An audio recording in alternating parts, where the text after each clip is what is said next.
हम्म, आज हम भारतीय संविधान के भाग 2 के बारे में जानेंगे। भाग 2 के अंतर्गत नागरिकता का प्रावधान किया गया है। भाग 2 में नागरिकता का प्रावधान किया गया है। इसके अंतर्गत 7 अनुच्छेद रखे गए हैं, 5 से लेकर 11 तक। ये ऐसे 7 अनुच्छेद हैं जो हमें नागरिकता के बारे में बताते हैं, जिनको डिस्कस किया हुआ है। जो नागरिकता है, नागरिकता हमारे संविधान में एकल नागरिकता का प्रावधान है। हमने जो नागरिकता है ये कहाँ से लिया हुआ है? ब्रिटेन से लिया हुआ है। नागरिकता लोकतंत्रात्मक राज्य व्यवस्था को कानूनी स्वरूप प्रदान करने का कार्य करती है।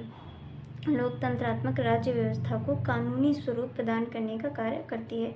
यहाँ पे एकल नागरिकता है। राज्यों के लिए अलग से नागरिकता का कोई प्रावधान नहीं रखा गया है। नागरिकता अधिनियम के तहत हमारे संविधान ने संसद को यह अधिकार दिया है कि भारतीय नागरिकता से संबंधित विषयों के संबंध में व्यवस्था कौन कर सकता है? संसद कर सकता है। मतलब हमारे संविधान में संसद को यह अधिकार है कि वो नागरिकता से संबंधित विषय पर जो भी प्रतिक्रिया जाहिर करना चाहे, मतलब कि वो संविधान में किसी को ऐड करना चाहे, किसी को बाहर हटाना चाहे, तो ये अधिकार किसको है? संसद को है। भारतीय नागरिकता अधिनियम 1955 के तहत हमने 1955 के तहत कुछ 5 आधार बताए हैं या 5 शर्तें बताई गई हैं जिसके द्वारा नागरिकता प्राप्त की जा सकती है। जैसे जन्म से नागरिकता प्राप्त करने का तात्पर्य है जन्म से हो गया, रक्त संबंध से हो गया, या रक्त संबंध को आप वंशानुगत भी कह सकते हैं। पंजीकरण के माध्यम से, देशीयकरण द्वारा, अर्जित भूभाग के द्वारा। जन्म से नागरिकता प्राप्त करने का तात्पर्य है कि यदि किसी व्यक्ति का जन्म जो नागरिकता लेना चाहे उसका जन्म 26 जनवरी 1950 या इसके बाद भारत में होता है और उसके जन्म के समय उसका जो पिता है जो नागरिकता ले रहा है, उनके जो पिताजी हैं वो भारत के नागरिक हों, तो उसे जन्म से नागरिकता प्राप्त हो जाएगी। लेकिन संविधान संशोधन 1986 में यह कहा गया है कि पिता के साथ साथ यदि उनकी माता भी भारत की नागरिक हैं तब भी उनको भारत की नागरिकता मिल जाएगी। रक्त संबंध या वंश से नागरिकता, इसका तात्पर्य है कि यदि किसी व्यक्ति का जन्म जो भारत की नागरिकता लेना चाहता है उसका जन्म 26 जनवरी 1950 या उसके पश्चात भारत के बाहर किसी अन्य देश में हुआ हो। भारत के बाहर का तात्पर्य है कि किसी अन्य देश में हुआ हो, भारत में नहीं हुआ हो, और उसके जो पिता हैं वो भारत के नागरिक हों, तो उसे वंशानुगत नागरिकता प्राप्त हो सकती है। इसमें भारत में हुआ हो और इसमें कहते हैं भारत के बाहर कहीं पे भी हुआ हो, लेकिन उसके पिता अगर भारत के नागरिक हैं तो उसको रक्त संबंध के माध्यम से नागरिकता प्राप्त हो सकती है। संविधान संशोधन 1992 के माध्यम से अगर माता भी भारत की नागरिक हैं तब भी उसको नागरिकता प्राप्त हो सकती है। पंजीकरण के माध्यम से भारत में पंजीकरण करा के नागरिकता प्राप्त कर सकते हैं। अगर कोई नागरिकता प्राप्त करना चाहता है तो उसको सबसे पहले यहाँ पंजीकरण कराना पड़ेगा, उसके बाद नागरिकता प्राप्त कर सकता है। पंजीकरण के माध्यम से उसको नागरिकता प्राप्त करने के लिए वो यहाँ 5 वर्षों तक भारत में रहना होगा। पहले 6 महीने तक था, अब 5 वर्ष कर दिया गया है। और इसका विवाह जो है अगर किसी भारतीय मूल के व्यक्ति से हो गया हो, अगर किसी भारतीय मूल के व्यक्ति से हुआ हो, जैसे कि कोई विदेशी महिला है उसका विवाह भारतीय मूल के किसी पुरुष से हो जाता है, तो और उसके पास जिससे उसका विवाह होता है उसके पास भारत की नागरिकता है, तो उस महिला को पंजीकरण के माध्यम से भारत की नागरिकता दी जा सकती है। 4th इज देशीकरण के माध्यम से। देशीकरण के माध्यम से मतलब अगर कोई विदेशी वयस्क व्यक्ति भारत की नागरिकता लेना चाहता है तो उसको क्या करना होगा? सबसे पहले देशीकरण द्वारा नागरिकता प्राप्त करने का प्रावधान जहाँ पर है, जिस देश में देशीकरण के माध्यम से नागरिकता प्राप्त करने का प्रावधान है, वहीं के व्यक्ति यहाँ पर नागरिकता प्राप्त कर सकते हैं देशीकरण के माध्यम से। देशीकरण के माध्यम से वही व्यक्ति भारत में नागरिकता प्राप्त कर सकते हैं जो जिस देश के नागरिक हैं वहाँ पर देशीकरण द्वारा नागरिकता प्राप्त करने का प्रावधान हो। थर्ड इज उन्हें 10 वर्षों तक यहाँ रहना होगा भारत में, 10 वर्ष तक रह चुके हों या पिछले 1 वर्ष से लगातार रह रहे हों। चौथा, 8वीं सूची के जितने भी विषय हैं, कितने विषय हैं? 22 विषय हैं। 8वीं सूची के 22 विषयों में से किसी एक भाषा, 22 भाषाओं में से किसी एक भाषा का उसको ज्ञान होना चाहिए, मतलब किसी एक भाषा को बोल सकता हो।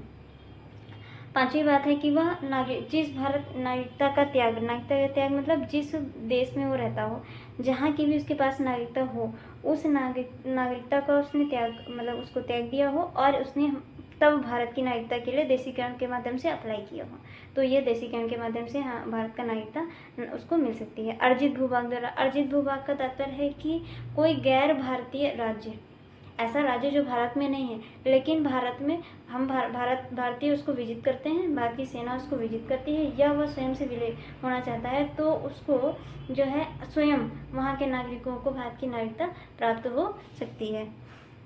ये हो गया 1955 के तहत संविधान संशोधन 1955 के तहत भारतीय नागरिकता। उसके बाद 2005 में भारतीय संविधान संशोधन 2005 में यह निर्णय लिया गया कि इस अधिनियम के तहत सभी देशों के भारतीय मूल के व्यक्तियों को विदेशी भारतीय नागरिकता प्रदान करने के प्रावधान शामिल किए गए हैं, लेकिन इसमें पाकिस्तान और बांग्लादेश को शामिल नहीं किया गया है। इसके तहत ऐसा बोला गया है कि सभी देशों के भारतीय मूल के व्यक्ति, मतलब जो विदेशों में रहते हैं लेकिन भारतीय मूल के हैं, उनको विदेशी भारतीय नागरिकता प्रदान की जाएगी। विदेशी भारतीय मतलब ये दोहरी नागरिकता का प्रावधान हो गया, मतलब ओवरसीज सिटीजनशिप ऑफ इंडिया इसको कहेंगे आप, OCI बोल सकते हैं, ओवरसीज सिटीजनशिप ऑफ इंडिया, मतलब उसको क्या कौन सी नागरिकता मिलती है, विदेशी भारतीय नागरिकता मिलने का प्रावधान किया गया है। लेकिन पाकिस्तान और बांग्लादेश में रहने वाले रहने वालों को इसमें शामिल नहीं किया गया है। फोर्थ ये है कि संविधान संशोधन 2019 के तहत एक संविधान संशोधन किया गया, जिसमें यह कहा गया कि इस संशोधन के तहत अफगानिस्तान, बांग्लादेश, पाकिस्तान के हिंदू, सिख, बौद्ध, जैन, फारसी या ईसाई समुदाय के प्रवासियों को भारतीय नागरिकता देने का प्रावधान है। ये हो गए हमारे शर्तें। उसके बाद अनुच्छेद हो गए, संविधान संशोधन हो गए और शर्तें हो गई। अब हम आते हैं अनुच्छेद पे। अनुच्छेद हमारे पास कितने हैं, 7 अनुच्छेद हैं। जैसे अनुच्छेद 5 के माध्यम से ये बताता है, अनुच्छेद 5 ये बताता है कि संविधान के प्रारंभ से नागरिकता मतलब संविधान के बनने से पहले जो यहाँ के नागरिक रहे वो संविधान के प्रारंभ से नागरिकता उनको प्राप्त है। तो संविधान लागू होने से पहले भारत में रहे या उनके माता पिता यहाँ पैदा हुए हों तो उनको अनुच्छेद 5 के तहत भारत का नागरिक माना जाता है। अनुच्छेद 6 के तहत पाक से भारत आने वाले व्यक्तियों की नागरिकता, ऐसे व्यक्ति जो पाकिस्तान से भारत आ जाते हैं, जब देश का विभाजन होता है तो पाकिस्तान से भारत आ गए तो उन्हें हमने भारत का नागरिक घोषित किया, उन्हें हमने भारत की नागरिकता दे दी थी। उसके बाद अनुच्छेद 7 भारत से पाक प्रस्थान करने वाले प्रवासियों की नागरिकता, ये कब है, ये अनुच्छेद 7 के तहत भारत से पाक प्रस्थान करने वाले प्रवासियों की नागरिकता। अनुच्छेद 8 के तहत भारत से बाहर रहने वाले भारतीय मूल के व्यक्ति की संख्या, मतलब जैसे NRI हो गए, भारतीय मूल के हैं किंतु भारत से बाहर रहते हैं, उनको हम अनुच्छेद 8 के तहत भारतीय मूल का नागरिक मानते हैं, या फिर उनको हम अनुच्छेद 8 के तहत नागरिकता प्रदान करते हैं। भारत से बाहर रहने वाले भारतीय मूल के व्यक्तियों को अनुच्छेद 8 के तहत नागरिकता प्रदान की जाती है। अनुच्छेद 9 किसी व्यक्ति द्वारा स्वेच्छा से अन्य देश की, जिस देश का वह नागरिक हो वहाँ की नागरिकता को मतलब जैसे हमारे देश का वो नागरिक है, ये अनुच्छेद 9 में है कि अगर वह हमारे देश का नागरिक है और वह नागरिकता त्याग रहा है तो स्वेच्छा से किसी अन्य देश की नागरिकता ग्रहण कर लेता है तो ग्रहण कर सकता है, ये अनुच्छेद 9 में लिखा गया है। वह स्वेच्छा से अन्य देश की नागरिकता ग्रहण करके हमारे देश की नागरिकता त्यागना चाहे तो त्याग सकता है।